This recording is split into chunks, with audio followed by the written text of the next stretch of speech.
So yun guys, may nabili tayo dito ng ano, underglow sa motor natin. So yun.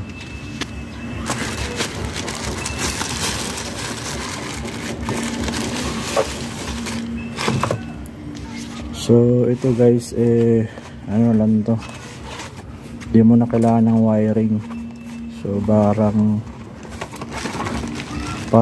plug and play na lang siya. Ayan. Ayan. Tapos mapapagana mo siya sa apps. I-scan mo lang to.